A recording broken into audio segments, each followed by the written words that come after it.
Here we are again with Ask the Pastors, where you ask the questions and we try to answer. Ray, previously you mentioned egalitarianism that says everyone is equal in every respect. Do you mean to tell me that we are not all equal in every way? That's a great question, Rick, because it brings up a fundamental misunderstanding between really equality and equity on one hand, and then this egalitarianism on the other. On the one hand, all human beings are equal in dignity and value. We are all made in the image of God.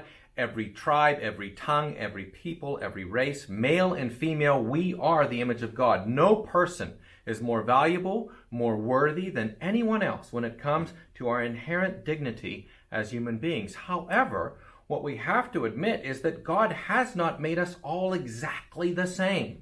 I mean, just look at me and you. I wish I had your hairline. It's not the same. That's not fair, by the way, Rick. Well, God hasn't done that, right? He hasn't made us all the same. We're different sizes. We're different shapes. We're different. I'm taller than most people. I like to kid around with my wife about that. I'm always reaching things for her. We're not the same. But being different does not mean being better or worse. God, in his love of variety, has made us all, like him, equal. And yet we all have different gifts, we all have different abilities, we all have different strengths and weaknesses. That doesn't make us any better or worse than anybody else as far as our humanness, but it might make us better or worse at certain things. My daughter's a lot better at the piano than I am. And for me to say that we're exactly the same there would be a lie and would disparage her gifts and how hard she's worked to do those gifts. Whereas I'll sit down at the piano for 5 minutes and plink around. Well, there's a reason why she's so much better than me at this. And see, this is the problem with egalitarianism. It doesn't speak to equal opportunities that we all should have and equal treatment that we all should have, but it speaks to this idea of an equal outcome. That if I work much, much harder than my neighbor and I study and I stay in and I don't let myself, have all this fun, but I work hard and I earn this A, and my neighbor's just partying and goofing around and he gets an F in the class, and he says, well, that's not fair. You got a better grade than me. We should both get C's.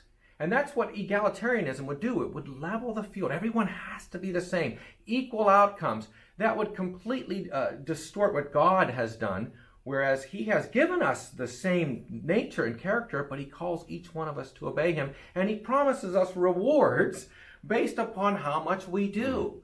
And so Scripture flies in the face of this egalitarian view where everyone's going to end up the same. That's not the case. We all start off the same. But God calls us to make use of his gifts and to work and to strive for rewards, and promises us rewards based on our works.